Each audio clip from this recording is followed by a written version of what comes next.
Mas Habib. Terima kasih Saudara Ridwan. Assalamualaikum warahmatullahi wabarakatuh. Teman-teman sekalian yang saya hormati, terutama Dekan Fakultas Fisip UIN Sunan Gunung Jati, Mas Ahmad Ali Nurdin. Kemudian Dekan Fuad. Fuad ini saya kira namanya Dekan, nggak taunya namanya itu Adab dan Usuluddin Adab dan Dakwah. Mohon maaf Pak, saya salah mengerti. Dan Suratno, selamat siang Suratno. Asep, Muhammad Iqbal, Asep dan Ridwan ini adik kelas saya di Leiden. Yang satu suka tidur, yang satu suka jalan-jalan. Yang Ridwan ini suka tidur, yang Asep ini suka jalan-jalan. Bapak dan Ibu sekalian yang saya hormati, kalau kita bicara tentang konservatif, istilah konservatif ya, ini sebetulnya bukan istilah yang baru, tapi ini justru istilah yang paling tua. Sejak lama para filosof di Barat sudah mengenal istilah ini dibandingkan dengan istilah yang lain, seperti moderatism, fundamentalism, dan lain sebagainya.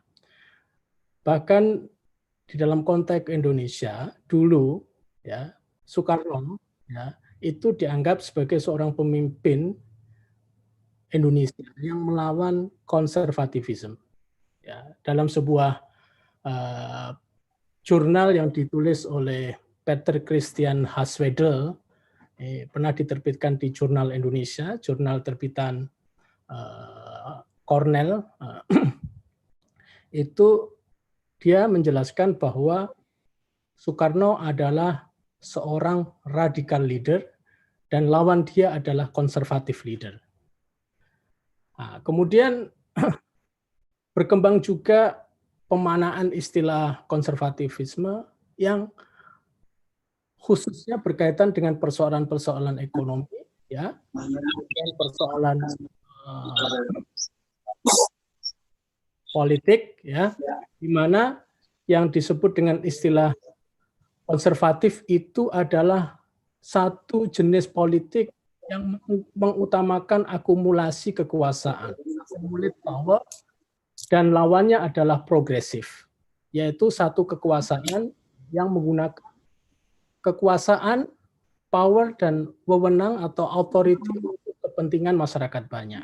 Yang disebut dengan konservatif itu, kalau orang ingin berkuasa demi kekuasaan itu sendiri. Tapi lawannya yang disebut dengan progresif itu adalah orang yang dengar nggak ini saya? Mungkin di mute ya, mungkin di mute ya, yang partisipannya di mute. Yang disebut progresif adalah mereka yang menggunakan kekuasaan atau power atau authority itu sebagai cara untuk memakmurkan atau memberi kemanfaatan kepada masyarakat umum. Jadi kalau kita melihat ciri seperti ini, istilah political konservatif atau political conservatism itu berkaitan dengan sikap anti demokrasi, ya, dan sikap anti pada kritis. Ini adalah mengapa seseorang disebut sebagai orang konservatif, karena dia tidak bisa menerima demokrasi dan dia tidak bisa menerima satu pandangan yang berbeda dari pandangan yang dia anut. Ini adalah konteks Indonesia pada masa Soekarno, ya, yang dilukiskan oleh para pengamat pada saat itu, dan lalu istilah konservatifisme ini mulai masuk pada diskusi-diskusi tentang agama. Pak Ridwan, ini tanda ting tong itu bisa dimatiin nggak ya?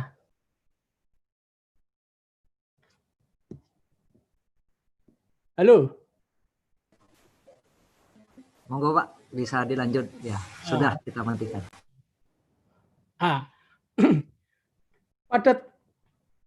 Pada tahun 76 terbit sebuah buku yang ditulis oleh Clifford Geertz.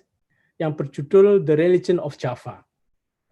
Buku ini sebetulnya hasil penelitian lama dari Clifford Geertz ya, sekitar tahun 60-an ya, di daerah yang orang menduga sebagai daerah Kediri, di sekitar Kediri. Tapi Clifford Geertz tidak menyebut namanya secara terang, dia menyebut kota itu dengan sebutan samaran.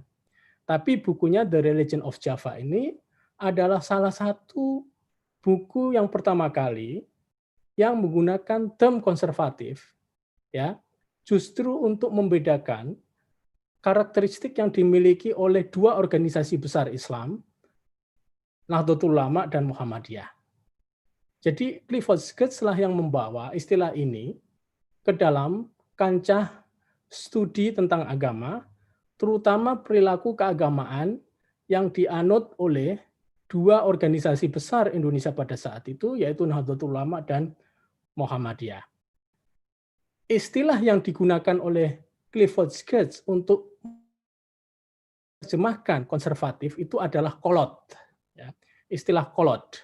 Kolot dilawankan dengan istilah modern pada saat itu, di mana Clifford Geertz memberikan apa tanda-tanda organisasi itu konservatif atau kolot dan apa tanda-tanda organisasi itu modern.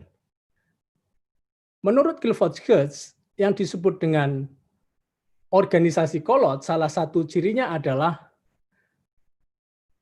percaya kepada nasib yang ditentukan oleh Allah Subhanahu wa Ta'ala dalam kehidupan mereka. Sementara organisasi modern adalah lebih mengutamakan apa yang disebut dengan self-determination, bahwa seseorang itu memiliki kemampuan untuk menentukan nasibnya sendiri. Yang kedua yang disebut dengan kolot, karakteristiknya adalah mereka kepada apa yang disebut dengan total rule of religions, yaitu peranan utama, ya, peranan yang total agama. Agama ini memiliki peranan yang utama dalam kehidupan umat manusia, sementara yang disebut dengan organisasi modern adalah mereka membedakan apa yang disebut dengan religious pada satu sisi dan sekuler pada sisi yang lainnya. Jadi sudah ada pembedaan antara apa yang disebut dengan religious affairs dan secular affairs. Yang ketiga, yang disebut dengan konservatif adalah mereka ini adalah orang-orang yang mentoleransi pada apa yang disebut dengan istilah non-Islamic rites atau non-Islamic ritual, atau dalam bahasa kita sehari-hari yang sangat terkenal sampai saat ini adalah orang melakukan bid'ah, khurafat, dan tahayul. Ya. Nah, pada saat itu oleh Clifford Geertz, Nahdlatul Ulama, masyarakatnya, itu dia terbuka pada pada ritual-ritual yang disebut dengan non-Islamik, terutama adalah ritual Jawa. Oleh Clifford Geertz ini adalah tanda konservatifisme. Kelompok modern mengasumsikan bahwa yang paling penting di dalam ajaran agama itu justru the purity of Islam. Ya, the purity of Islam. Karena itu kalangan modernis sering menyebut pentingnya apa yang disebut dengan tauhid.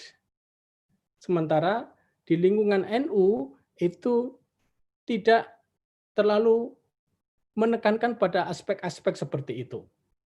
Yang paling penting adalah aspek yang sifatnya praktikal, ya, sifatnya praktikal di dalam masyarakat dan melakukan konservasi terhadap tradisi. Yang keempat, tanda dari konservatif itu adalah kolot, itu adalah melakukan pengutamaan pada aspek-aspek keagamaan yang bersifat consummatory. Artinya aspek-aspek keagamaan yang bisa dilaksanakan oleh masyarakatnya, ya, dan juga aspek-aspek pengalaman keagamaan, seperti sufisme dan lain sebagainya. Sementara organisasi yang disebut dengan modern adalah memfokuskan diri pada aspek keagamaan yang sifatnya instrumental. Agama ini berguna untuk apa? Ya. Kemudian yang kelima, ciri khas yang terakhir yang diberikan oleh Clifford Geertz terhadap kelompok konservatif dan kelompok modern itu adalah bahwa kelompok konservatif itu respected adat, menghormati adat, ya. Wajar kalau sekarang di lingkungan NU misalnya terkenal dengan istilah Islam Nusantara, ya, dan juga respect terhadap classical book of Islam, kitab kuning, sementara modern groups itu lebih mengutamakan kepada Quran dan hadis, kembali kepada Quran dan hadis. Ini adalah satu upaya yang pertama kali ya memasukkan dan menggunakan istilah term konservatif untuk melihat fenomena keagamaan, di mana tadinya istilah konservatif itu digunakan untuk melihat fenomena-fenomena yang berkait dengan social politics ya, yang tidak terkait dengan agama. Lalu Clifford Geertz berusaha untuk menggunakan istilah itu sebagai istilah agama, dan dia menggunakan istilah itu dihadapkan pada istilah modern, dan case tadinya adalah apa yang terjadi pada Nahdlatul Ulama pada saat itu, ya ini penelitian tahun 60-an, dan apa yang terjadi pada Muhammadiyah pada saat itu itu juga. Dan ini menjadi sangat terkenal dan digunakan oleh para peneliti-peneliti berikutnya seperti Daniel Eslev, seorang ahli hukum yang mengkaji tentang penerapan hukum Islam di Indonesia. Dia menggunakan istilah Islamic Conservative Group dengan julukan santri kolot, yaitu santri yang memiliki pandangan 5 tersebut dan dihadapkan kepada kelompok reform yang pada saat itu dimotori oleh Masyumi.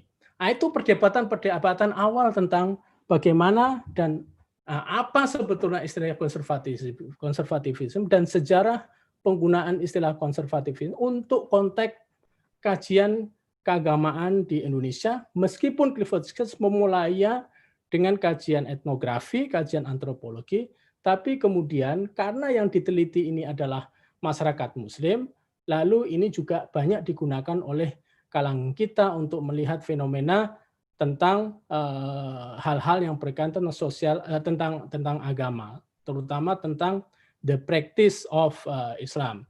Terutama karena belakangan ini orang sudah mulai lebih melihat apa yang disebut dengan kajian Islam itu adalah bukan semata-mata Islam pada teksnya, tapi apa yang dilakukan oleh orang Islam itu sendiri. Bagaimana relevansi dari konteks konservatif dalam istilah Clifford Geertz apabila dilihat dari kacamata dan peristiwa pada saat ini? Pada tahun 2013 muncul sebuah buku yang diterbitkan oleh Isyas, ya, yang berjudul Islamic Conservative Turn, kira-kira seperti itu, yang diedit oleh Pak Martin van Boonissen. Nah, di dalam buku ini kira-kira dikatakan tesis utamanya yang disebut dengan kelompok konservatif adalah satu kelompok yang memiliki karakteristik ya masih Geertzian, masih merujuk kepada Geertzian, yaitu melakukan penolakan terhadap modernist liberal dan progressive reinterpretation of Islamic teaching. Mereka yang menolak interpretasi progresif dan menolak pendekatan liberal serta pendekatan modernis. Sementara ya kelompok modernis itu adalah mereka yang melakukan penafsiran yang liberal dan penafsiran yang progresif serta penafsiran yang berkaitan atau memenuhi prasyarat modernitas. Dan kelompok konservatif ini biasanya menolak ide tentang gender equality dan juga menolak kepada established authority, ya, challenge to established authority, kemudian juga menolak modern hermeneutical approach to scripture. Nah, tapi kalau Clifford Geertz itu lebih menjadikan konservatifisme itu sebagai tanda dari NU secara permanen dan Muhammadiyah sebagai kelompok modern secara permanen, tapi Martin van Brunissen berbeda. Dia menggunakan istilah inti untuk melabeli dua organisasi tersebut. Dia mengatakan bahwa di dalam NU juga ada kelompok konservatif, di dalam Muhammadiyah juga ada kelompok konservatif. Apa yang disebut dengan Muhammadiyah not totally modern, apa yang disebut dengan NU not totally konservatif. Jadi di dalam keduanya itu, jika ditemukan satu fenomena perlawanan terhadap modern and progressive interpretation of Islam, ya, itu layak disebut dengan konservatif. Ya, kalau di Muhammadiyah ada kecenderungan seperti itu juga layak disebut konservatif. Demikian juga sebaliknya, apabila di lingkungan masyarakat NU itu dijumpai satu kecenderungan bahwa mereka mendukung satu penafsiran keagamaan yang moderat, ya, yang moderns, mereka juga layak disebut sebagai kelompok moderns. Ya, kalau ada di dalam Muhammadiyah, ya, di dalam NU yang apa namanya, yang mendukung liberal, dia menjadi konservatif. Jadi istilah konservatif ini menjadi dimiliki oleh kedua organisasi, ya, dengan perkembangan yang cukup apa namanya dinamiks, ya, dari tahun 60-an kemudian pada sekarang, di mana kedua organisasi yang menjadi icons atas simbolisasi dan labeling itu masing-masing mengalami banyak perubahan pada prakteknya. Kalau dulu ketika Clifford Geertz melakukan penelitian terhadap NU banyak didominasi oleh cara pandang konservatif, tapi kebelakangan terjadi semacam gerakan yang berbeda, gerakan yang membalik fenomena, di mana katakanlah Muhammadiyah yang banyak cenderung apa namanya katakanlah konservatif, NU memiliki kecenderungan untuk moderns dalam konteks, ya, dalam konteks interpretation of Islam. Lah, apa yang disebut oleh Ridwan tadi tentang rencana penerbitan buku saya pada dasarnya adalah untuk memberikan semacam overview terhadap nanti terbit sekitar bulan September, terhadap apa yang selama ini orang anggap konservatif baik pada masa Clifford Geertz, ya, kemudian satu tesis baru yang dikemukakan oleh Profesor Martin van Brunissen, ya, di mana bahwa konservatif terms atau Islamic conservatism itu tidak hanya terkait dengan persoalan interpretation, tapi terkait juga persoalan identity politics dan soal market. Tiga hal ini yang kita akan melihat ke gejala konservatifisme yang bercampur baur, ya, bercampur baur. Memang istilah konservatif ini sebetulnya adalah wide range, ya, satu kawasan yang sangat luas, dan saya memiliki semacam kecenderungan bahwa konservatif itu ada di semua pihak, ya, di seluruh kelompok keagamaan, dan bagi saya pribadi dan juga buku yang mau terbit itu, konservatif itu pada dasarnya tidak terlalu memiliki tingkat bahaya apabila dibandingkan dengan ekstremisme, ya, serta radikalisme. Kolega editor saya, Profesor Leonard Sebastian, bahkan mengatakan pada intinya, pada dasarnya, masyarakat Indonesia itu cenderung konservatif apabila kita lihat pada isu-isu tertentu, tapi konservatif dalam pengertian yang apa ya, yang tidak selalu negatif gitu. Memang kalau kita lihat dari kacamata reform di Barat, ya itu misalnya soal isu kalau kalau orang yang menolak LGBT itu kan dianggap sebagai konservatif. Orang yang menolak hak asasi manusia itu dianggap sebagai konservatif. Dan masih banyak contoh yang lain.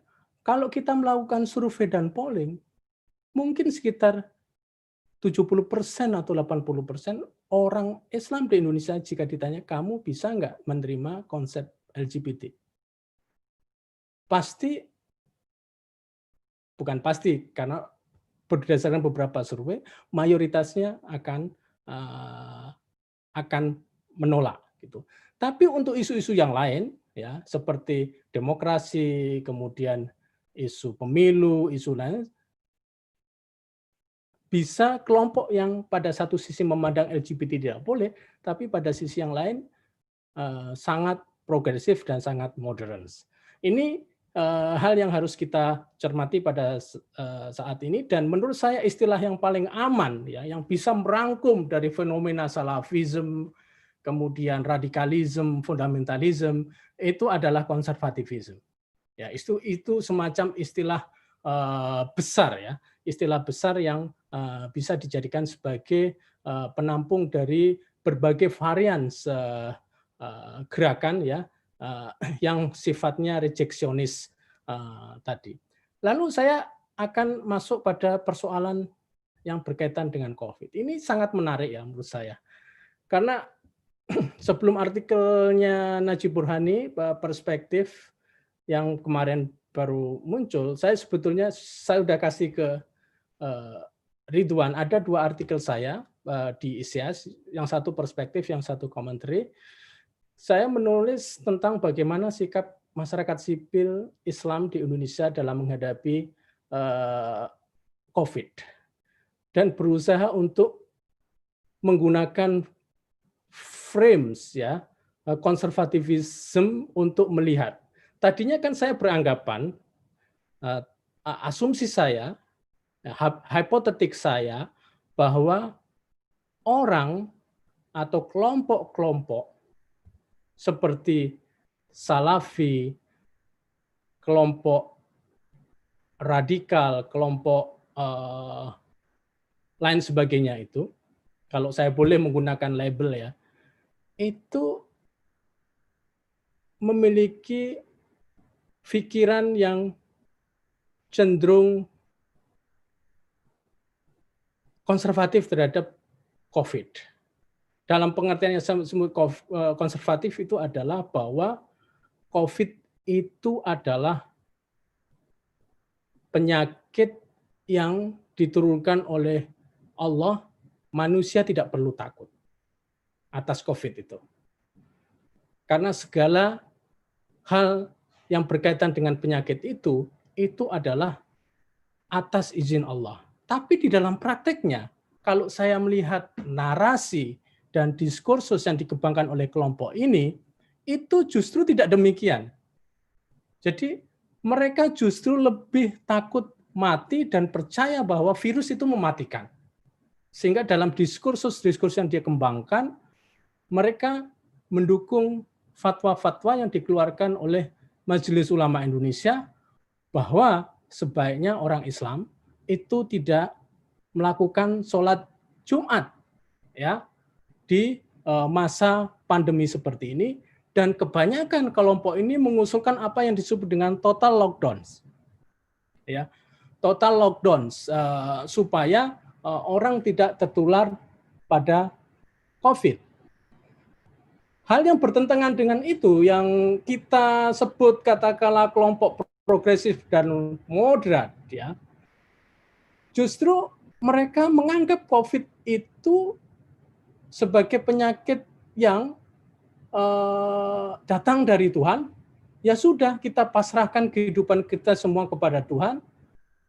Hari raya tetap melaksanakan sholat Idul Fitri di lapangan atau di masjid.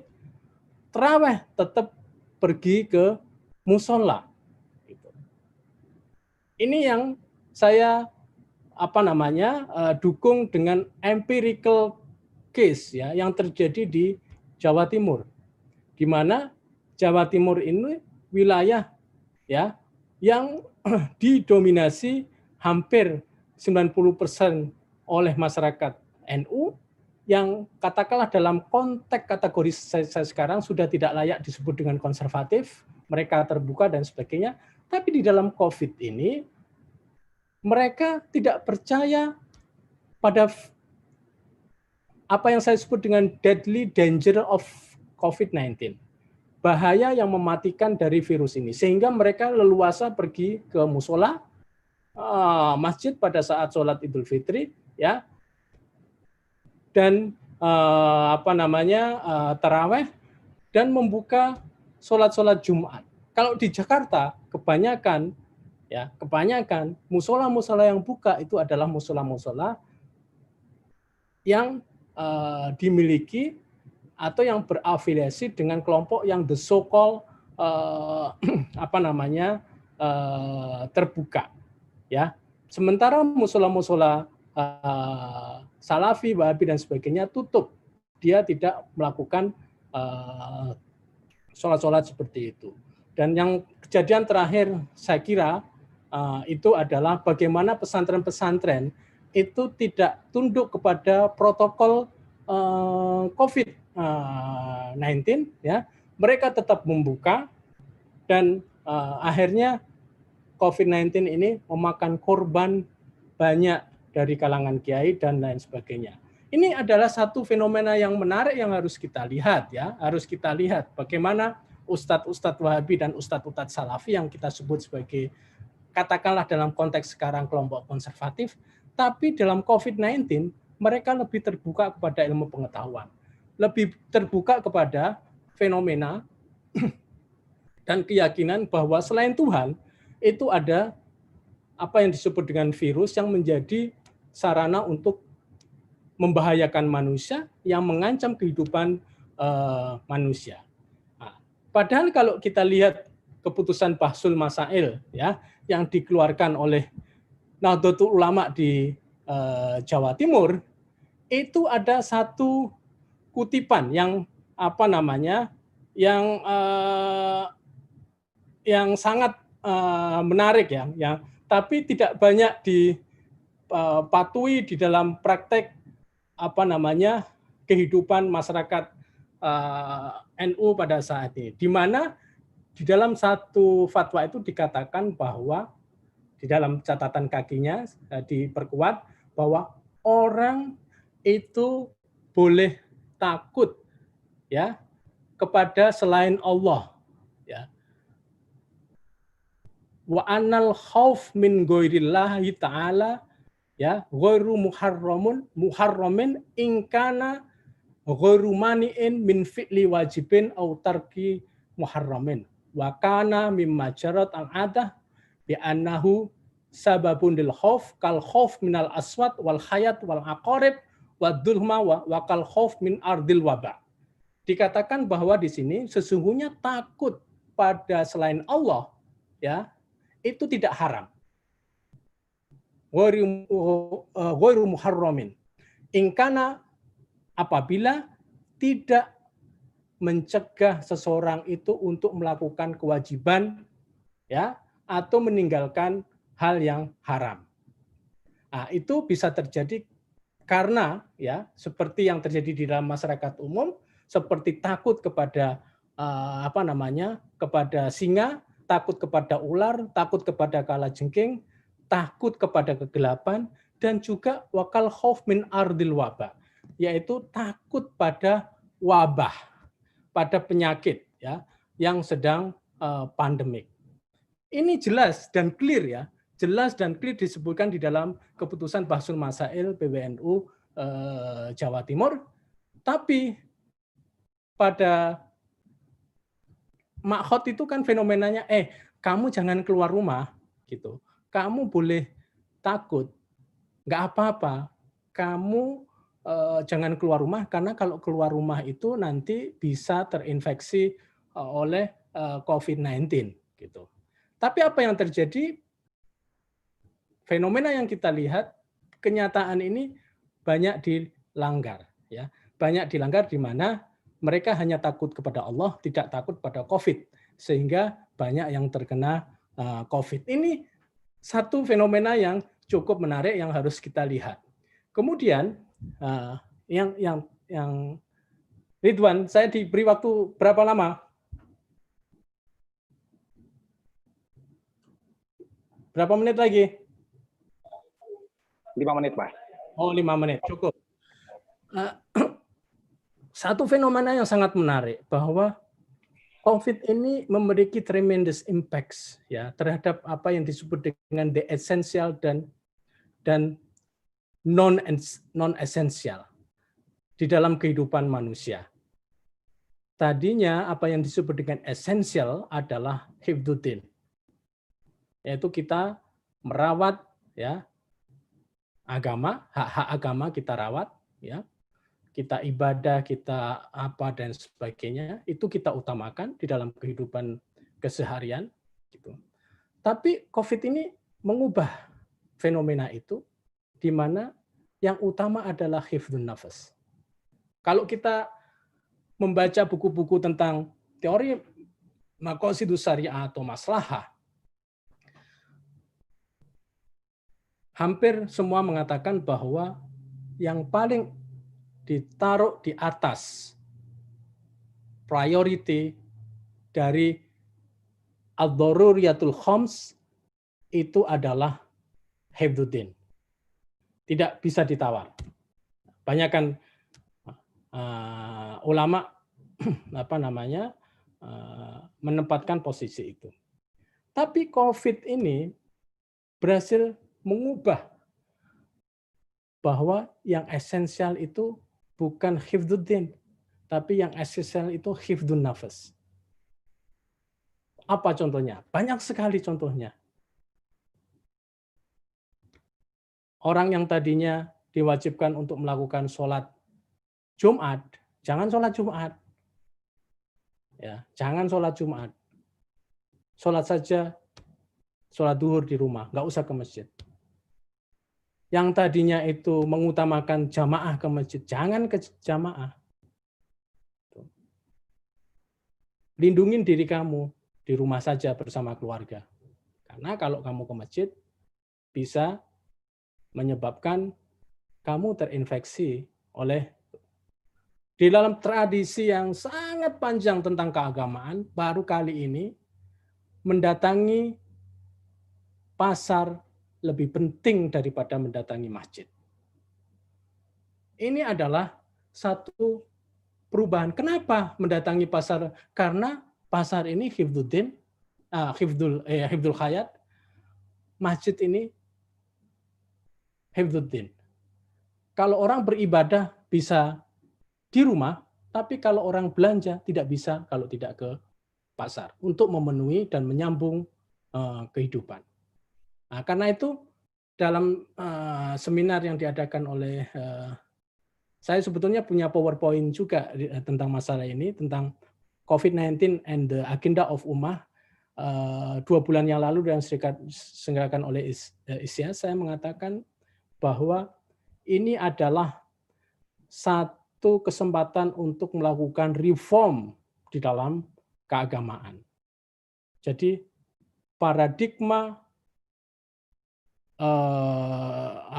hifdzul hayat didahulukan dari paradigma hifdzuddin. Kenapa demikian? Karena kalau agama tanpa manusia, itu agama tidak ada gunanya apa-apa, tidak berfungsi apa-apa. Siapa yang melaksanakan agama? Kalau manusianya mati. Nah, cuma di dalam tradisi berpikir hukum Islam, hal yang bisa menyebabkan proses transformasi ini adalah hanya dalam keadaan daruri, keadaan yang disebut dengan emergency. Dalam keadaan normal, perspektif ini tidak bisa digunakan. Nah, kalau para pemikir hukum Islam misalnya melakukan redefinisi ulang, redefinisi ulang tentang apa yang disebut dengan hifdzuddin dan apa yang disebut dengan hifdzul hayat, dan dijadikan sebagai entry point untuk melakukan transformasi atau reformasi keagamaan, ini mungkin akan menjadi hal yang sangat luar biasa, ya, agenda bagi kita, ya, karena misalnya ya, saya kasih contoh, diskusi tentang hak asasi manusia sebelum tahun 70-an, 80-an, ya, itu di kalangan para pemikir Islam itu masih mendiskusikan bukan hak asasi manusia, tapi hak agama terhadap manusia. Artinya kewajiban-kewajiban keagamaan apa yang boleh dilakukan oleh manusia, ya, boleh dilanggar oleh manusia dalam perspektif agama. Mereka tidak mendiskusikan soal hak asasi manusia sebagai center of discussion dan tujuan utama di dalam orang beragama. Ya. Karena itu hak bisa dikalahkan, hak manusia, hak hidup manusia bisa dikalahkan oleh hak hidup agama. Itu. Preservation of religions. Nah, ini pemantik dari saya ya. Semoga Anda merasa bingung dan merasa terstimulasi pada premis-premis yang saya ajukan. Demikian Ridwan, terima kasih. Assalamualaikum warahmatullahi wabarakatuh. Waalaikumsalam warahmatullahi wabarakatuh. Terima kasih.